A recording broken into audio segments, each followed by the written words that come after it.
Have you ever wondered what goes on behind the closed doors of North Korea's most secretive and exclusive events? Prepare to be shocked as we dive into the clandestine world of Kim Jong Un's hidden pleasure squad parties. In this eye-opening video, we reveal the unsettling truth: at least 15 virgin girls are reportedly part of this mysterious and elite circle. This is not just another conspiracy theory. These revelations are backed by shocking evidence that you won't want to miss. Watch until the end to uncover every chilling detail. If you find this information as jaw-dropping as we do, don't forget to like, share, and subscribe to stay updated on the most explosive content. Beneath the bustling streets of Pyongyang lies a hidden realm where North Korea's leader, Kim Jong Un, orchestrates some of the world's most clandestine and opulent parties. These elite gatherings, shrouded in secrecy, are held annually in venues that rival the globe's grandest palaces. Access to these events is highly exclusive, protected by layers of stringent security to ensure total discretion. Entering one of these venues is like stepping into an otherworldly experience. The grand hall dazzles with marble floors that glisten like polished glass and crystal chandeliers that cascade in radiant streams. The walls are adorned with intricate designs and rare artworks, creating an ambience that is both regal and intimate. Luxurious wooden furniture draped in pristine white lace adds to the elegance. The heart of the festivities is the opulent ballroom, where guests mingle beneath sparkling chandeliers on the plushest carpets, surrounded by an aura of untold wealth. Private chambers offer a haven for the most distinguished guests, showcasing North Korean luxury at its zenith. In the dining area, tables overflow with gourmet delicacies, each meticulously arranged to envelop every guest in an atmosphere of regal splendor. Which aspect do you think is most appealing about Kim Jong Un's secret parties: the opulent venue, the tight security, or the exclusive guest list? Share your thoughts. Behind the closed doors of North Korea's most elusive gatherings lies a dark and controversial secret: the pleasure squad. This mysterious group of young women, rumored to be handpicked for their looks and talents, has been a constant presence at these lavish events, attended by none other than Kim Jong Un himself, along with some of the most powerful figures in the North Korean elite. The connection between Kim Jong Un's secret parties and the pleasure squad is shrouded in speculation and whispers. Some sources suggest that these young women are specifically chosen to entertain high-ranking officials, a role that places them in a privileged yet perilous position within the strict social hierarchy of the regime. It is believed that they are granted certain favors in exchange for their participation, but their stories reveal a life far from glamorous. For decades, the regime has engaged in a grim practice of recruiting and coercing young girls into servitude for the satisfaction of the country's ruling class. These women are removed from the outside world and forced into a life where their only purpose is to serve the desires of their leaders. The roots of this controversial practice go back to the era of Kim Jong-il, the father of the current leader Kim Jong Un. It is said that Kim Jong-il believed that being with young women could somehow grant him immortality, a belief that did not prevent his death from a massive heart attack in 2011 at the age of 70. Each leader has since shaped the squad to fit their own preferences. Under Kim Jong-un, the focus has shifted to favor women with slender builds bearing a resemblance to Western models. But what does their selection process entail? Before we dive in, if you can help me, it'll only take 10 seconds to hit that subscribe button. In return, we promise to continue making the show even better for you. Deal? Kim Jong-un handpicks about 255 young women from the daughters of North Korea's elite, but their lives take a dark, secretive turn. Every detail of their existence is scrutinized: their family backgrounds, health, and even their purity. Once chosen, they vanish, with their families told only that they are working on important government projects. The reality is far more sinister. These young women are cut off from their families and thrust into a hidden world where they are groomed to serve the desires of the country's leadership. They are taught to entertain, obey, and please without question, their humanity stripped away as they are turned into objects rather than individuals.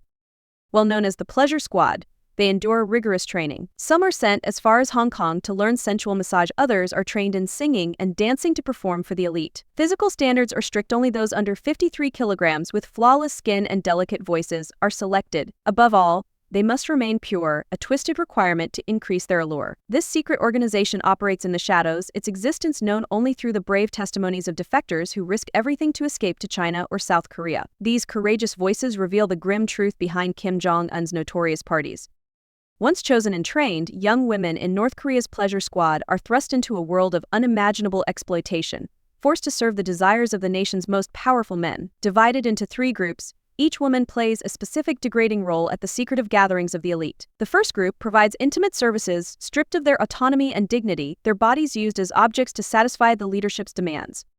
The second group, trained as masseuses, must not only relieve physical tension but also provide emotional comfort, blurring the lines between servant, confidante, and captive. The third group consists of entertainers, singers, and dancers whose provocative performances are designed to arouse and entice, often leaving them exposed and vulnerable. These gatherings, held in Kim Jong Un's residences in Pyongyang, are reserved for just 40 of his 200 closest associates.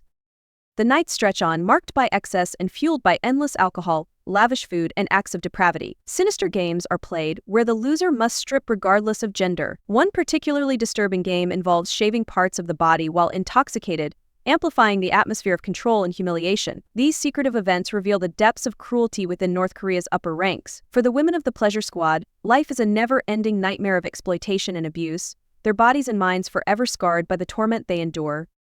What do you think about these brutal parties and the lives these women are forced to lead? Share your thoughts in the comments below. Yet amidst this dark narrative, another hidden aspect adds a new layer of intrigue and unexpected element that few know about.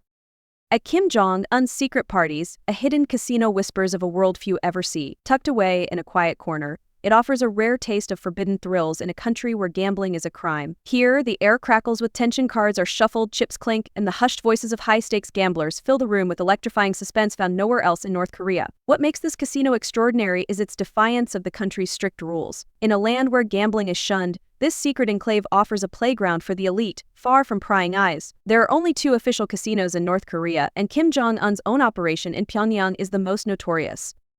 Nestled inside the Yanggak Hotel, a towering building in the heart of the city, this exclusive casino spans several floors. Inside, high rollers can choose from an array of games like poker, blackjack, roulette, and slot machines. But don't be fooled, this is no ordinary casino. Security is tight, and rules are strictly enforced. Every visitor must present their passport and complete a registration process before being allowed to play. And if you think the atmosphere is relaxed, think again. Every move is closely watched, and any breach of conduct can lead to serious consequences. Especially when the part's over, this exclusive venue caters primarily to foreigners, business tourists, diplomats, and the privileged few, while local North Koreans are often barred from entry. Beyond gambling, it offers lavish shows, gourmet dining, and luxury bars, a secret world within a secretive country. But the casino is just one part of the elaborate world Kim Jong Un creates. Let's now delve into the exclusive guest list and their role in these secretive affairs. Kim Jong Un's secret parties are the stuff of legend, shrouded in mystery and tightly guarded.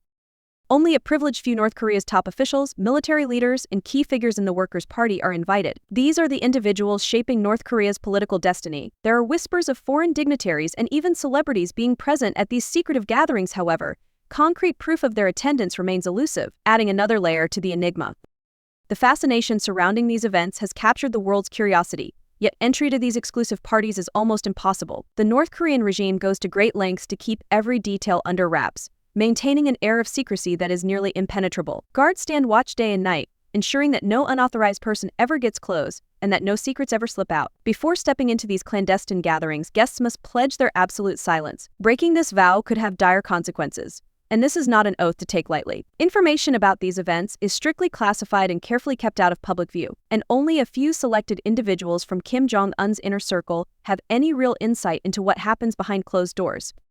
The security teams, handpicked from Kim Jong Un's most trusted ranks, are some of the most highly trained personnel dedicated to safeguarding every aspect of these occasions. They are seasoned professionals, ensuring that each event unfolds smoothly and securely with minimal risk. With such secrecy, it's clear that both the identities and safety of those attending are paramount. Inside, those lucky enough to enter experience unimaginable luxury, a world where reality fades and everyday burdens vanish, if only for a few hours. These gatherings, hidden within one of the world's most secretive regimes, continue to intrigue and baffle. Are they displays of ultimate power, carefully crafted distractions, or something else entirely? What do you think lies behind the allure of these mysterious gatherings? Share your thoughts and join the conversation as we explore the secrets of Kim Jong Un's private world. At this moment, let's focus our attention on the luxurious entertainment space and enchanting atmosphere. These exclusive events are designed to captivate the senses, enveloping attendees in a realm of grandeur and allure. At the heart of these clandestine celebrations are performances of unparalleled artistry. World-class entertainers, including musicians, dancers, and acrobats, take the stage, each meticulously chosen for their exceptional talent. These performers hail from North Korea and beyond, representing the pinnacle of their crafts. The ambience is electrified by a symphony of contemporary tunes, handpicked to cater to the varied preferences of the elite guests.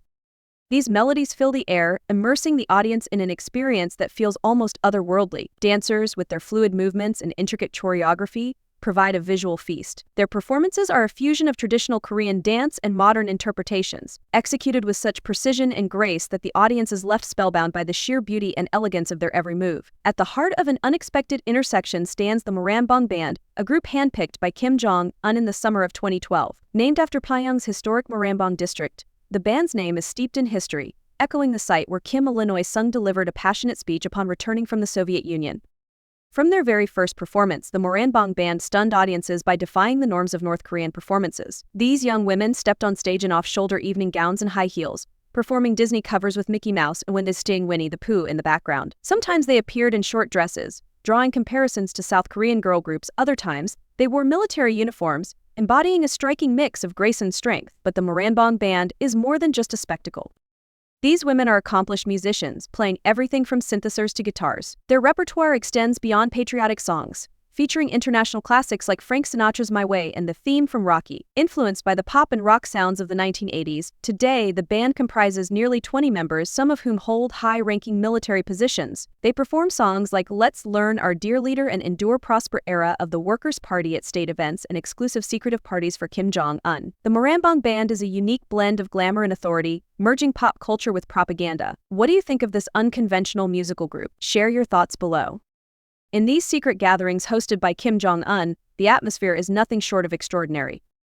A venue draped in opulence from glittering chandeliers to golden accents casts a warm glow over the festivities. The guests arrive dressed to the nines, each in their finest attire, adding to the air of sophistication and glamour that fills the room. The tables are laden with a feast fit for royalty, showcasing the very best cuisine and beverages money can buy: a spread of exquisite seafood, mouth-watering meats, and an enticing array of desserts that would delight even the most discerning palates. Every detail speaks to the event's extravagant nature, offering attendees a glimpse into a world of luxury and elegance, all while keeping the mood lively and spirited.